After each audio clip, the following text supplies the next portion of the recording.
사랑은 모든 걸 내어주는 걸까요? 아니면 나를 지키는 법을 배우는 걸까요? 오늘 우리는 자식을 위해 조용히 견뎌왔던 그 시간들이 과연 옳았는지를 함께 돌아보려 합니다. 침묵 속에 눌려온 부모의 마음. 이제는 존중이라는 이름으로 다시 이야기되어야 할 때입니다. 부디 제 이야기에 잠시만 귀 기울여 주세요. 딸을 기다리며 나는 오늘도 조용히 식탁을 차렸습니다.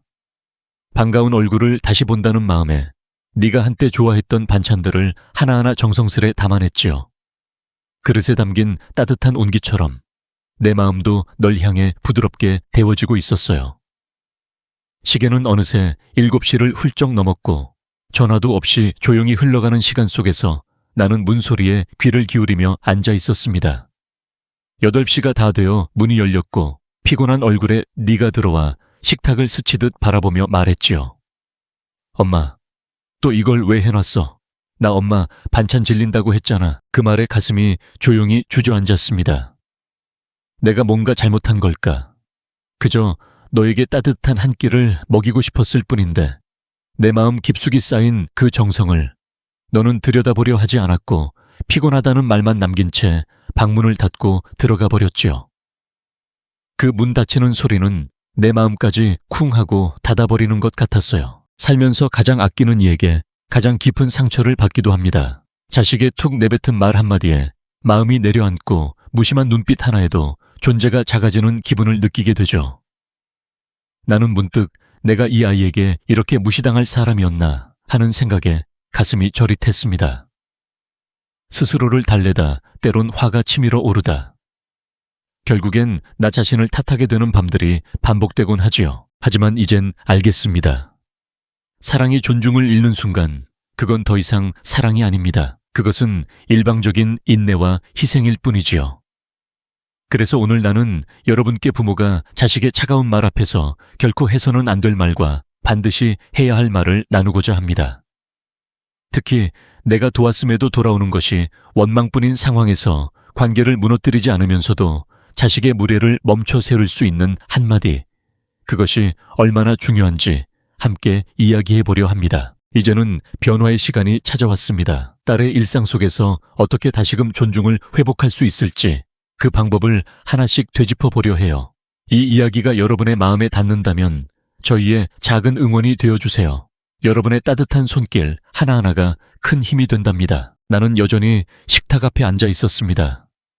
식은 반찬들이 눈앞에 펼쳐져 있었지만 젓가락 하나 들 용기가 나지 않았어요. 내가 뭘 그렇게 잘못했을까? 그 물음이 가슴 안에서 조용히 울려 퍼졌습니다. 속에서 올라오는 말이 목 끝까지 차올랐지요. 내가 너를 어떻게 키웠는데 넌 어떻게 엄마한테 그런 말을 할 수 있니? 억울함이 목을 조였고 그 말을 하고 싶었어요. 하지만 나는 끝내 삼켰습니다. 왜냐하면 알고 있었으니까요. 그 말은 아이의 마음을 바꾸지 못한다는 것을 오히려 너는 말했을 거예요. 엄마, 또 감정적으로 굴잖아. 안 먹으면 되잖아. 그렇습니다. 자식에게 가장 아픈 상처는 그저 무심한 말보다도 죄책감을 느끼지 못하고 오히려 등을 돌리는 그 태도에 있습니다. 나는 단지 서운해서 말했을 뿐인데 왜 자식은 나를 이해하려 하기보다 화를 낼까요? 사람은 죄책감을 느끼는 순간 가장 먼저 스스로를 보호하려는 본능이 작동한다고 합니다. 그래서 미안해보다는 내가 왜 잘못인데 나도 힘들었어 라는 말이 먼저 나오게 되지요. 죄책감을 느낀다는 건 내가 누군가에게 잘못했음을 인정하는 일이기에 자존심이 상하고 감정이 불편해지는 일이기도 합니다. 그리고 이 반응은 가족 사이에서 더욱 강하게 드러나곤 해요. 왜냐하면 가족은 가장 가까운 존재이면서 동시에 가장 쉽게 상처를 주고받을 수 있는 관계이기 때문이죠. 말 한마디, 눈빛 하나에도 마음이 갈라질 수 있습니다. 자식은 알고 있어요. 부모는 나를 쉽게 떠나지 않을 거라는 걸. 그래서 더 쉽게 말을 내뱉고 더 쉽게 무례해지고 때로는 무심하게 굴기도 합니다. 가족이라는 울타리 안에 있다는 안도감이 말의 경계를 무디게 만드는 것이지요. 그럴 때 부모가 내가 너를 어떻게 키웠는데, 내가 얼마나 희생했는데 라고 말하면 자식은 죄책감보다는 짜증을 먼저 느낍니다. 엄마는 또 과거 얘기하네. 또 감정적으로 그러시네 하며 마음을 더 단단히 닫아버립니다. 그래서 나는 오늘 감정이 아닌 단호함으로 말하려 합니다. 원망이 아닌 경계로, 후회가 아닌 존중으로 나의 사랑을 지키기 위해 나 자신을 먼저 아껴야 한다는 것을 이제는 알기에. 그리고 그 속에서 언젠가는 너도 사랑의 의미를 다시 배우게 되기를 소망합니다. 그날 밤 나는 오래된 냄비 뚜껑을 닫으며 마음속에서도 무언가를 닫았습니다. 자식을 움직이게 하려면 감정이 아닌 자각이 먼저여야 한다는 걸 나는 이제야 깨달았습니다. 철학자 쇼펜하우어는 말했지요. 사람을 변화시키는 건 설교가 아니라 스스로 깨닫는 순간이라고. 그래서 나는 기다렸습니다. 말이 아닌 침묵으로, 분노가 아닌 단단한 눈빛으로. 그날 딸이 방을 나와 무심히 거실을 지나려던 순간 나는 조용히 그녀의 이름을 불렀습니다. 연아야, 너 그 말 친구한테도 그렇게 하니? 딸아이는 순간 멈춰 섰습니다. 무슨 말이지? 그런 눈빛으로 나를 바라보았지요. 나는 그 시선을 피하지 않았습니다. 그리고 담담히 이어 말했습니다. 친구에게도 누가 이런 걸 하래. 지겨워. 그런 말. 네가 그렇게 쉽게 해.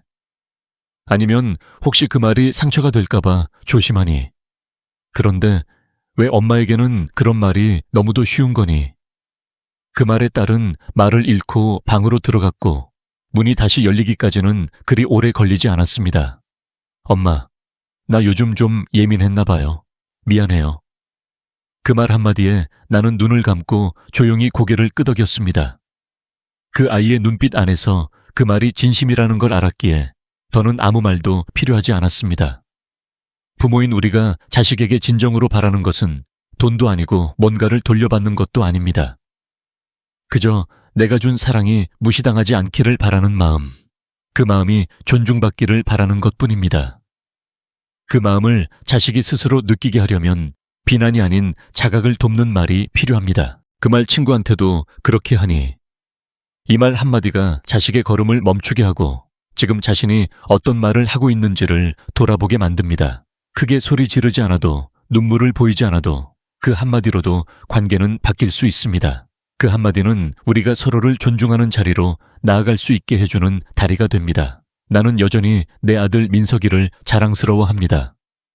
말이 많지는 않았지만 책임감 있고 성실했던 아이. 어린 여동생에게는 아버지처럼 든든한 형이 되어주었지요. 남편 없이 두 아이를 키워야 했던 나는 늘 바빴습니다. 새벽 도매시장에서 하루를 시작해 밤늦게 작은 가게 셔터를 내리는 순간까지 밥 한 끼 허투루 넘기더라도 아이들만은 굶기지 않겠다는 마음 하나로 버텼습니다. 특히 민석이만은 꼭 잘 되길 바랐습니다. 우리 민석이만 잘 되면 내가 견딘 세월이 헛되지 않을 거야. 이 그런 마음으로 하루하루를 견뎠고 대학에 합격했다는 소식을 들었을 땐 기쁨도 잠시 곧바로 등록금 걱정이 몰려왔습니다. 나는 다시 새벽 알바를 시작했고 채소 박스를 나르고 배달도 하며 학비를 마련했습니다.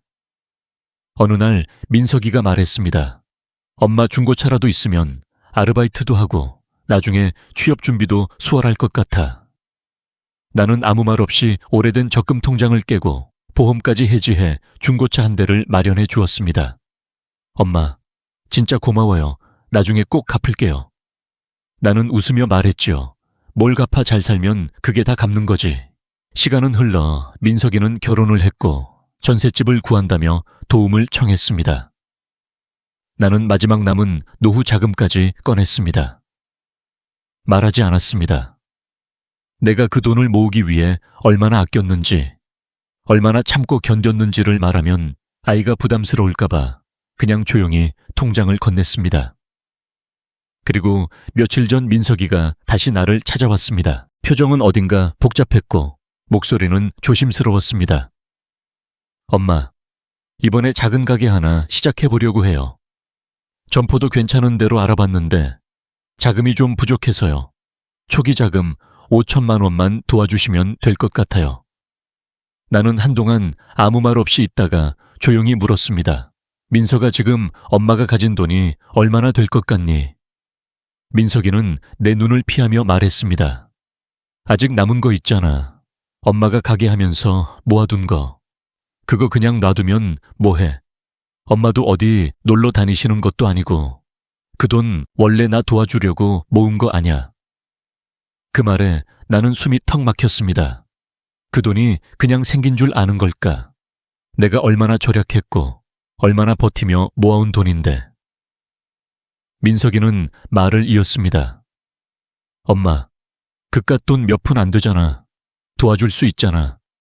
지금처럼 몇 년만 더 일하시면 다시 모을 수 있잖아. 엄마가 왜 그 돈을 아껴 아들한테 쓰라고 있는 거 아니야. 그 순간 나는 아무 말도 할 수 없었습니다. 그건 단순한 부탁이 아니었습니다.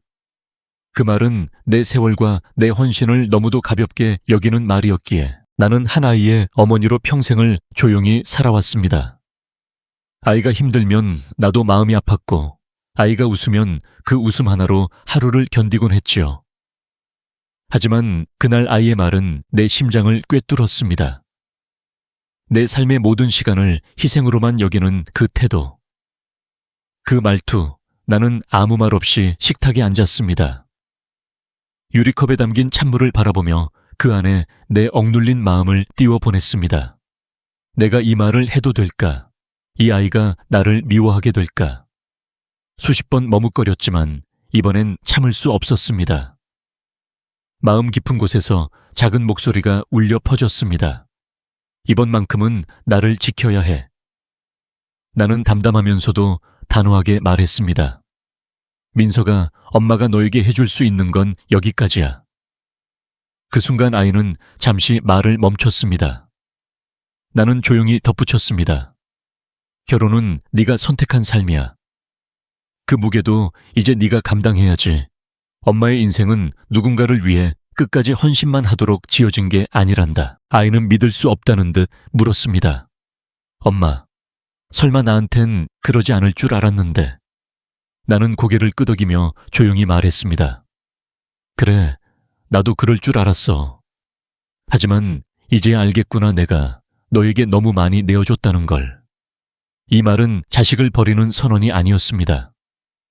그것은 자식에게 더 이상 기대기만 하지 말고 스스로 서야 한다는 성숙의 요청이었습니다. 심리학에서는 이를 권리의식이라 부릅니다. 부모의 사랑과 수고를 당연하게 여기는 마음. 이 마음은 결국 사랑을 의무로 만들고 부모를 자원처럼 여기게 만듭니다. 만약 부모가 그 선을 긋지 않으면 자식은 점점 더 요구하고 점점 더 상처 주는 존재가 되어갑니다. 한 철학자는 이렇게 말했습니다. 자비는 한 번이면 충분하고 그 끝은 반드시 지혜로 마무리되어야 한다. 사랑은 계속되어야 하지만 희생은 멈춰야 합니다. 내가 아이에게 말한 여기까지야. 는 사랑의 끝이 아닌 스스로 살아가야 하는 삶의 시작을 알리는 말이었습니다.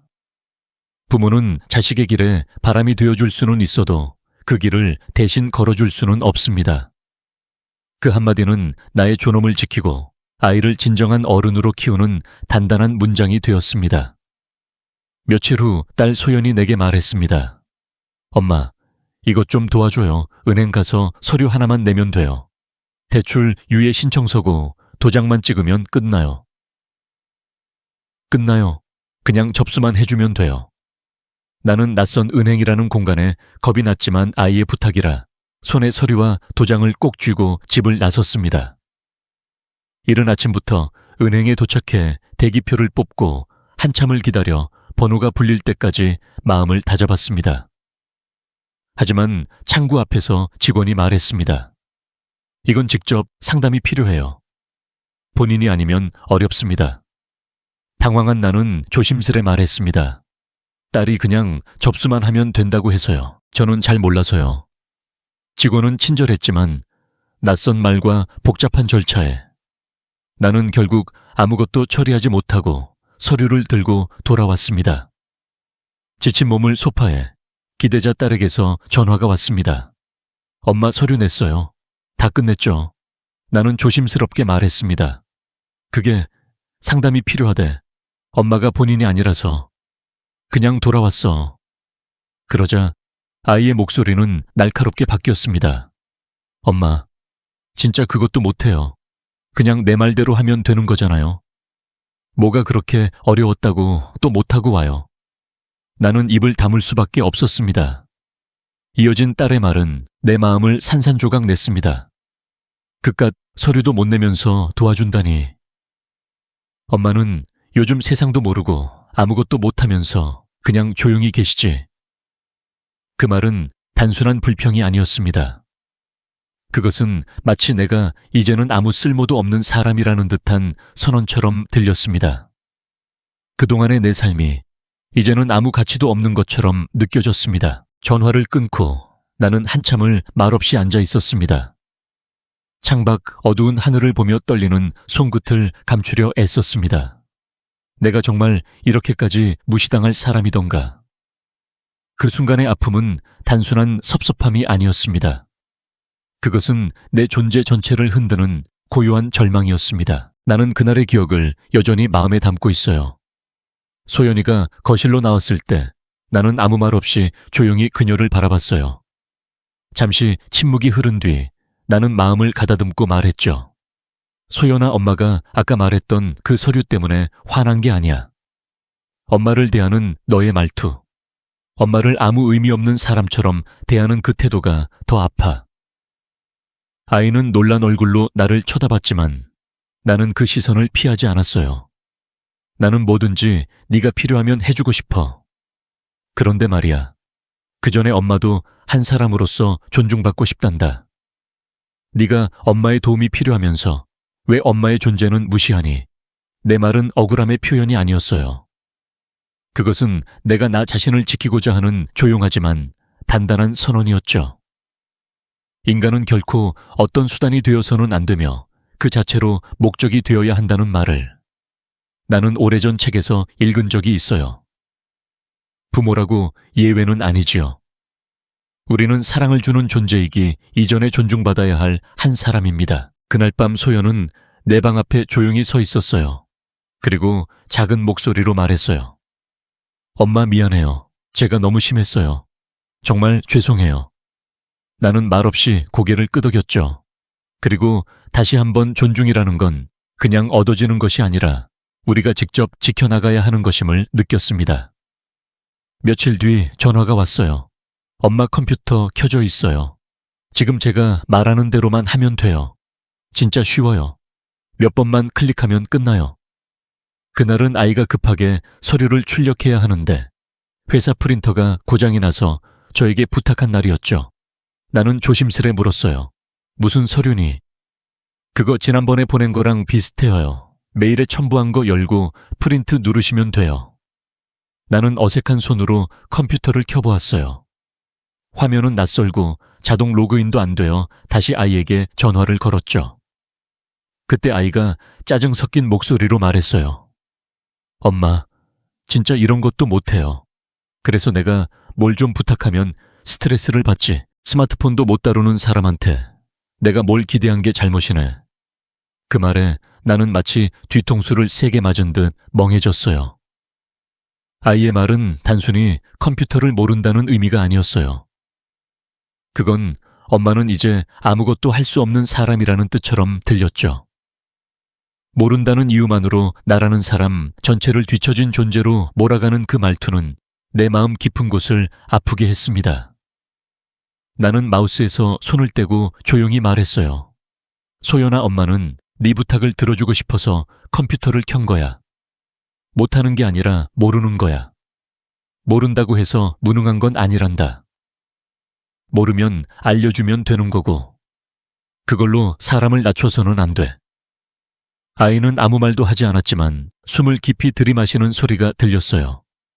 그리고 내가 덧붙인 한마디가 아이의 가슴에 꽂힌 듯 했죠. 엄마가 너보다 조금 덜 안다고 해서 엄마가 너보다 못한 사람이 되는 건 아니야. 그 말에 소연이 얼굴이 붉어졌어요. 엄마, 미안해요. 제가 예민했나 봐요. 다시 차근히 설명드릴게요. 그날 이후 아이는 설명할 때 화를 내는 일이 확 줄었어요. 여러분, 이건 단지 기술적인 능력의 차이만이 아닙니다. 그것은 인간을 대하는 태도의 문제입니다. 요즘 세상에서 디지털 기기를 잘 다루는 것이 일종의 능력처럼 여겨지다 보니 아이들이 그 기준으로 부모를 판단하려 드는 경우가 많아졌어요. 하지만 심리학에서는 이를 연령 편향이라고 부른답니다. 나이로 사람을 판단하지 마세요. 우리가 원하는 건 단 하나 인간으로서의 존중입니다. 그날은 유난히 아침 공기가 차가웠어요. 오래된 가방 안에 직접 지은 이유식 간식 여벌옷을 차곡차곡 챙기며 나는 속으로 여러 번 일정을 되새겼죠. 손주를 하루만 맡아달라는 며느리의 부탁. 한두 시간쯤이야. 괜찮다고 생각했어요. 버스를 갈아타고 2시간을 넘겨 도착한 아들 집은 고요했지만 곧 아이의 울음소리에 온 집안이 분주해졌어요. 나는 안고 달래고 기저귀를 갈고 우유를 두고 재우고 눈 한 번 감을 틈 없이 하루를 보냈어요. 그래도 아이가 배불리 먹고 잠들면 마음이 놓였죠. 그래서 조심스레 이유식을 데워 먹였어요. 한참 후 퇴근한 민석이와 며느리가 현관문을 열고 들어섰어요. 식탁 위에 빈 그릇을 본 민석이는 얼굴을 찌푸리며 말했어요. 엄마, 요즘은 이렇게 이유식 먹이면 안 돼요. 알러지 단계 다 지켜야 한다니까요. 그 말에 나는 순간 멈췄어요. 뭔가 잘못한 걸까? 옆에 있던 며느리도 말을 이었어요. 낮잠도 너무 오래 잤나 봐요. 오늘 밤에 또 못 자요. 요즘은 다 수면 교육해요. 어머님, 이런 기본은 좀 알고 봐주셔야죠. 마음이 덜컥 내려앉았어요. 하루 종일 아이를 안고 재우느라 나는 밥 한 숟가락도 못 먹었는데 돌아온 건 이런 말뿐이었죠. 주방 구석에 덩그러니 식어있는 내 도시락을 오래도록 바라보다 나는 조용히 가방을 들었어요. 엄마, 어디 가세요? 민석이의 물음에 나는 차분히 그러나 단단히 대답했어요. 그래, 엄마가 부족했나 보구나. 그럼 이제 너희가 직접 해봐. 민석이는 놀라 말을 이으려 했지만 나는 멈추지 않았어요. 내가 하루 동안 뭘 어떻게 했는지 너희가 말해주니 잘 알겠더라. 그러니까 이제부터는 너희 방식대로 직접 해봐야지. 엄마는 도울 수는 있어도 이렇게 비난받으며 일할 수는 없어. 나는 너희 집 일꾼이 아니야. 그제야 민석이의 얼굴에 미안함이 떠올랐어요. 하루의 내 수고가 단순한 도움이 아니라는 걸 깨달은 거죠. 얘들아, 부모가 가장 가슴 아픈 순간은 도왔음에도 불구하고 돌아오는 것이 고마움이 아닌 꾸짖음일 때예요. 학자들은 이를 인지적 박탈감이라 부른다고 해요. 누군가의 노력이 무시되는 순간 사람은 자신이 무가치하다고 느끼게 돼요. 그리고 그 일이 가족 사이에서 일어날 때 상처는 더 깊이 새겨져요. 왜냐하면 가족만큼은 나를 가장 잘 알아줄 거란 믿음이 있기 때문이죠. 철학자 루소는 존중 없는 사랑은 결국 지배로 변한다고 했어요. 자식이 부모의 헌신을 당연하게 여기고 그 방식이 마음에 들지 않는다고 무시하는 순간 그건 사랑이 아니라 관계의 왜곡이에요. 그래서 그럴 땐 반드시 말해야 해요. 이제 너희가 직접 해봐. 이 말은 단순한 거절이 아니에요. 부모의 손길이 단순한 노동이 아님을 그 안에 담긴 마음과 세월을 자식이 깨닫게 해주는 말이에요. 감정 없이 그러나 분명하게 전하는 이 한마디가 자식의 행동을 멈추게 하고 부모의 존재를 다시금 되새기게 만듭니다. 어느 날 문득 욕실 거울 앞에 멈춰 섰을 때 가슴 깊은 곳에서 조용히 올라오는 질문이 있었습니다. 나는 지금까지 잘 살아온 걸까? 그렇게 묻는 순간 마음속 어딘가에서 아주 작은 속삭임이 들려왔습니다. 그때 그 밥상, 그 손길, 그 긴 밤들, 그건 모두 사랑이었지. 아무도 알아주지 않아도 누구 하나 고맙다고. 말하지 않아도 나는 누군가의 하루가 되어주고 있었던 거였습니다. 말없이 이끌어주고 묵묵히 곁을 지켜온 그 시간들이 결코 헛된 것이 아니었다는 걸 이제야 조금씩 깨닫고 있습니다. 엄마라는 이름 아래 나는 내 하루를 자주 미뤄왔습니다. 누군가의 잠을 먼저 챙기고 누군가의 식사를 더 걱정하고 누군가의 마음이 다치지 않게 내 감정을 눌러왔습니다. 하지만 이제 알게 되었습니다. 사랑이란 무조건 다 주는 것이 아니라는 것을, 오히려 나 자신을 아끼고 지켜낼 줄 아는 이가 진짜 사랑을 줄 수 있다는 것을요. 그래서 오늘은 조심스럽게 나를 위한 하루를 시작해 보려 합니다. 작은 숨을 고르고 내 마음의 소리에 귀 기울이며 비로소 나 자신에게 다정해지기 위한 첫 걸음을 내딛습니다. 이제는 괜찮습니다. 누군가를 위해 나를 다 내어주는 삶이 아니라 나를 존중하며 살아가는 것이 더는 이기적인 일이 아니라는 걸 알게 되었습니다. 내가 나를 보듬어 줄 수 있을 때 세상은 조금 더 따뜻하게 다가오니까요. 너무 오래 가슴 앓히하지 않기를, 너무 오래 참기만 하지 않기를, 그저 나 자신을 더 많이, 더 따뜻하게 안아주기를 바라는 마음으로 이 이야기를 전합니다. 혹시 오늘 이 영상을 보며 여러분도 저처럼 마음 한켠이 찡해졌나요? 혹은 당신만의 이야기가 있나요? 댓글로 함께 나눠주세요. 당신의 말 한마디가 누군가에게 깊은 위로와 용기가 되어줄지도 모릅니다. 이 영상이 당신에게 작은 울림이 되었다면 사랑하는 사람과 나눠주시고 구독과 좋아요로 저에게 응원을 보내주세요. 여러분과의 이 소중한 연결이 제게 큰 힘이 됩니다. 오늘도 부디 당신의 하루가 당신의 것이기를. 지금까지 마음 풀고 가세요였습니다. 감사합니다.